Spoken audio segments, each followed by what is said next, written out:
सुप्रभात बच्चों।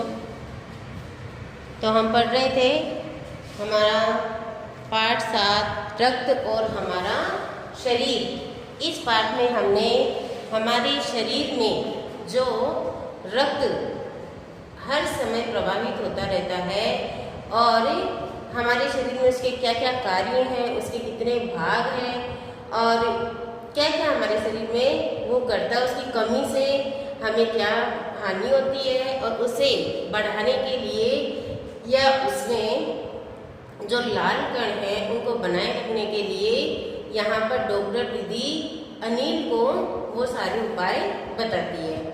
तो बताते बताते कल हमने यहाँ तक पढ़ा था, पेज नंबर 37 पर हमने पढ़ा था कि दीदी अनिल ने पूछा, दीदी ने बताया कि कुछ कीटाणु तो हमारे खाद्य पदार्थों के द्वारा हमारे शरीर में प्रवेश करते हैं, तो इनसे बचने के लिए तो हमें हमेशा ढकी हुई चीज़ों को खाना चाहिए और शुद्ध साफ सुथरी जगह पर बनने वाली चीज़ों को ही खाना चाहिए। प्रत्येक फल सब्जी को धोकर खाना चाहिए, क्योंकि उन पर कुछ ऐसे कीटाणु लगे होते हैं जो हमें सीधी आंखों से दिखाई नहीं देते हैं। और इसके अलावा कुछ शरीर में हमारे पेट में कीड़े होते हैं। पेट में कीड़े कैसे पड़ते हैं कि कुछ कीटाणु ऐसे होते हैं जो त्वचा के माध्यम से हमारे शरीर में प्रवेश करते हैं। त्वचा के माध्यम से हमारी त्वचा पर जो छोटे छोटे रोम छिद्र बने हुए होते हैं, तो ये जो उड़ने वाली मक्खियाँ, मच्छर, ये सब होते हैं, ये इनके चिपके हुए कीटाणु होते हैं और जब ये हमारे शरीर पर बैठते हैं तो हमारे रोम छिद्रों के द्वारा ये कीटाणु हमारे शरीर में प्रवेश कर जाते हैं और हमारी आंतों में ये अपना घर बना लेते हैं। घर बनाने का मतलब है ये वहाँ जाकर अपनी संख्या को बढ़ा देते हैं, जिससे आपने अक्सर सुना होगा कि पेट में कीड़े हो जाते हैं और अंदर ही अंदर वो हमें कमज़ोर कर देते हैं। तो उनसे बचने के लिए हमें नंगे पैर नहीं घूमना चाहिए और शौच के लिए शौचालय का प्रयोग करना चाहिए। इतनी बातें होने के बाद में अनिल ने पूछा, अनिल बोला कि आपने बताया था कि रक्त में सफ़ेद कण और बिंबाणु भी होते हैं। कि दीदी ने पहले तो लाल कणों के बारे में हमें बताया, इसके बाद में उन्होंने साथ ही में ये भी बताया था कि हमारे रक्त में सफ़ेद कण और बिंबाणु होते हैं, तो शरीर में उनका क्या काम होता है। तो दीदी ने कहा कि सफ़ेद कण वास्तव में हमारे शरीर के वीर सिपाही हैं। कल अपन ने पढ़ा था कि जिस तरीके से सिपाही जो होते हैं हमारे देश की सीमा पर वो शत्रुओं से हमारी रक्षा करते हैं, उसी तरीके से हमारे शरीर में, हमारे रक्त में सफ़ेद कण जो होते हैं वो सिपाही की तरह ही हमारे शरीर को बाहरी रोगों से बचाने का काम करते हैं। जब रोगाणु शरीर पर धावा बोलने की कोशिश करते हैं तो सफ़ेद कण उनसे डटकर मुकाबला करते हैं और जहाँ तक संभव हो पाता है रोगाणुओं को भीतर घर नहीं करने देते। बस संक्षेप में ये मान लो कि वे बहुत से रोगों से हमारी रक्षा करते हैं। कि जिस प्रकार से सिपाही दूसरी शत्रुओं को हमारे पास आने से, हमारे देश के लोगों की उनसे रक्षा करते हैं, वैसे ही सफ़ेद कण जो होते हैं वो जितने भी रोग जो रोगाणु शरीर पर हमारे धावा बोलने की कोशिश करते हैं, शरीर के अंदर आने की कोशिश करते हैं, ये सफ़ेद कण उससे हमें बचाते हैं। और तीसरी चीज़ थी बिंबाणु। बिंबाणु का क्या काम है? बिंबाणु का काम है कि चोट लगने पर रक्त जमा क्रिया में मदद करना।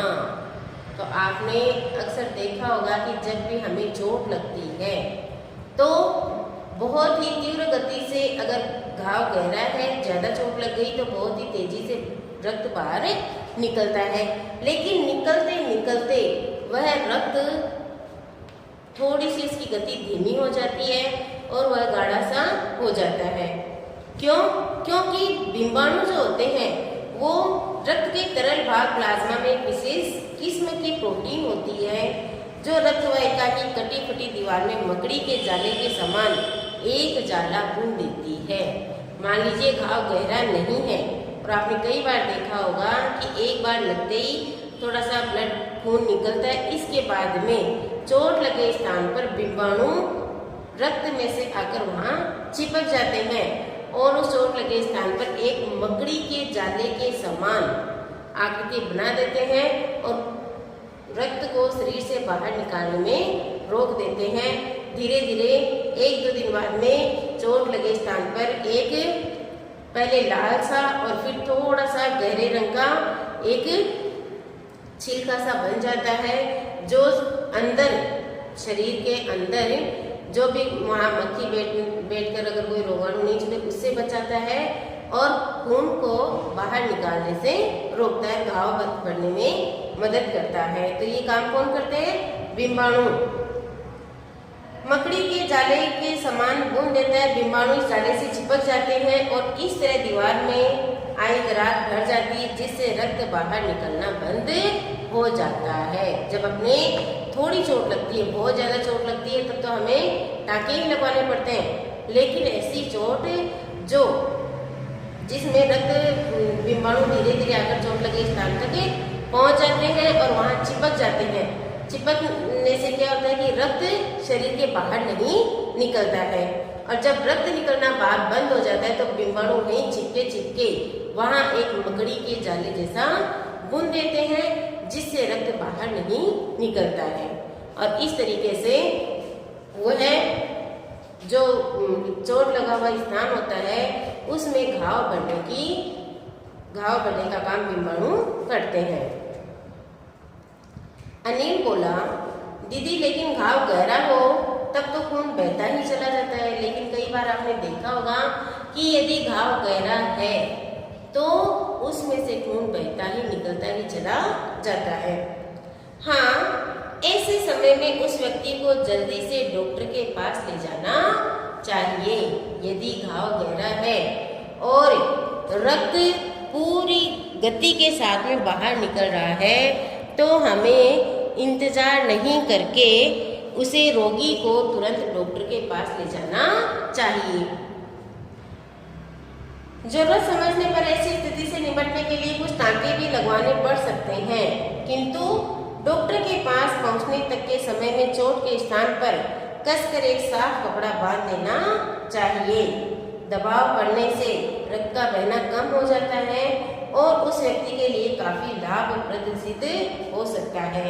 अब जैसे मान लीजिए कि चोट गहरी लगी, ब्लड निकलता ही जा रहा है और डॉक्टर को पहुंचने में या हमें डॉक्टर तक पहुंचने में कम से कम आधा घंटा या 15-20 मिनट लग सकते हैं। तो इतने समय में यदि हम उस ब्लड को नहीं रोकेंगे, उस रक्त को नहीं रोकेंगे, तो रोगी का बहुत सा खून बाहर निकल जाएगा, जिससे उसके साथ कुछ भी हो सकता है। तो ऐसी स्थिति में हमें यदि घाव गहरा है तो घर में या एक साफ कपड़ा लेकर उस जहाँ चोट लगी है वहाँ पर कसकर बांध देना चाहिए, जिससे रक्त का बहना कम हो जाएगा और तुरंत रोगी को डॉक्टर के पास ले जाना चाहिए, क्योंकि ऐसी स्थिति में उसे टाँके लगाकर ही खून को रोका जा सकता है। बांधने से खून बाहर नहीं निकलेगा, जो रोगी के लिए काफी लाभदायक सिद्ध होगा।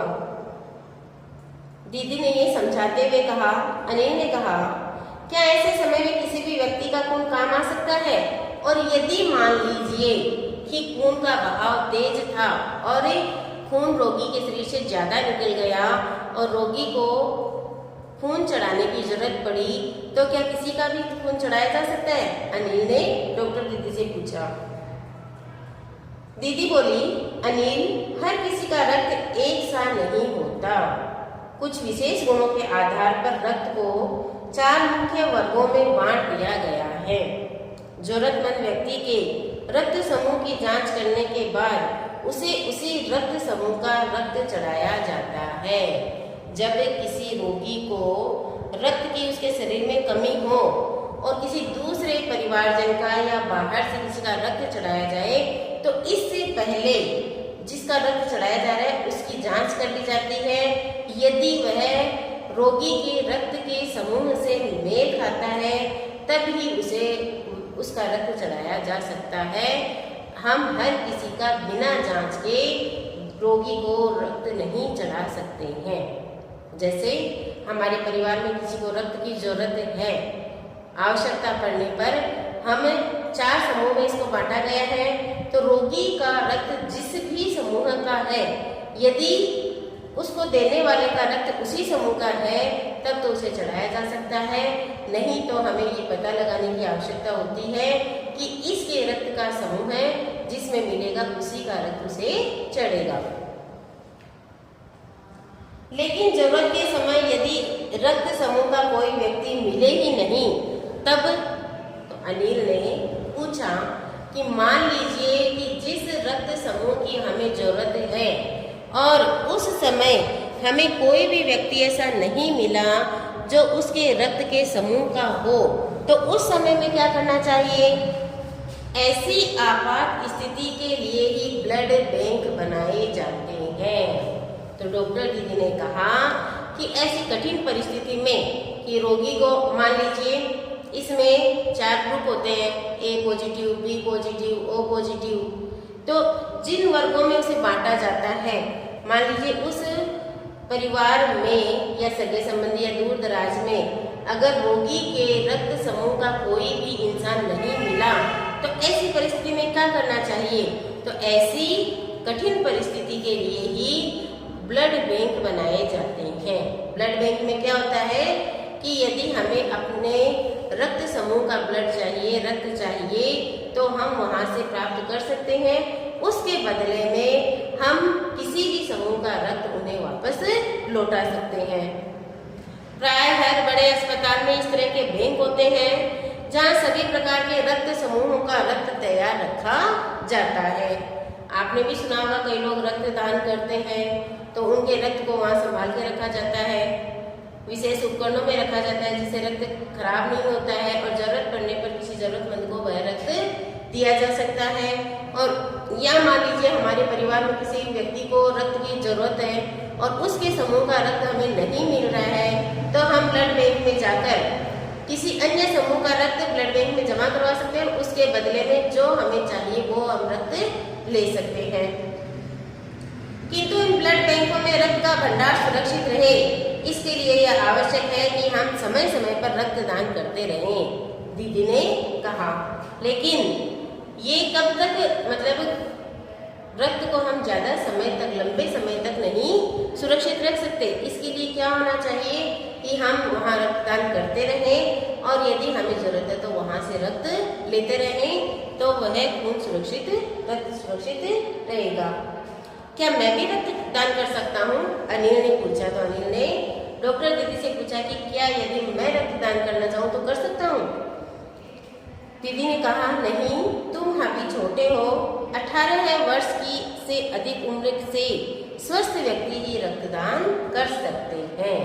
कि रक्तदान करने के लिए कम से कम 18 वर्ष की उम्र होना आवश्यक है। एक समय में उनसे लगभग 300 मिलीलीटर रक्त ही लिया जाता है। ऐसे नहीं कि अपनी मर्जी से चाहे जितना दे दिया, एक बार में 300 मिलीलीटर की रक्त दे सकते हैं।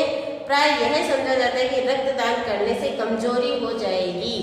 कई लोग अक्सर ये समझते हैं कि यदि वो रक्तदान करेंगे तो उनकी कमजोरी आ जाएगी, लेकिन ऐसा कुछ नहीं होता। यह बिल्कुल निराधार है।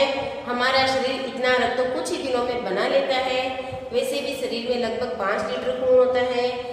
इसमें से यदि कुछ रक्त जरूरतमंद व्यक्ति के लिए जीवनदान बन जाए तो इससे बड़ी बात और क्या होगी, दीदी समझाते हुए बोली। फिर तो बड़ा होने पर मैं नियमित रूप से रक्तदान किया करूँगा, अनिल ने कहा। तो डॉक्टर दीदी ने कहा शाबाश अनिल। डॉक्टर दीदी ने अनिल की पीठ ठोकते हुए कहा। तो इस तरीके से डॉक्टर दीदी ने अनिल के माध्यम से हमें भी रक्त और उसके बारे में कई जानकारियाँ दी और हमें बताया रक्त के किस तरीके से रक्त को सुरक्षित रखा जा सकता है, ब्लड बैंक क्या काम में आते हैं। तो इसमें से मैं आपसे इससे संबंधित 2-3 प्रश्न आपको गृह कार्य में दूंगी जो आपको अपनी नोटबुक में करने हैं। धन्यवाद।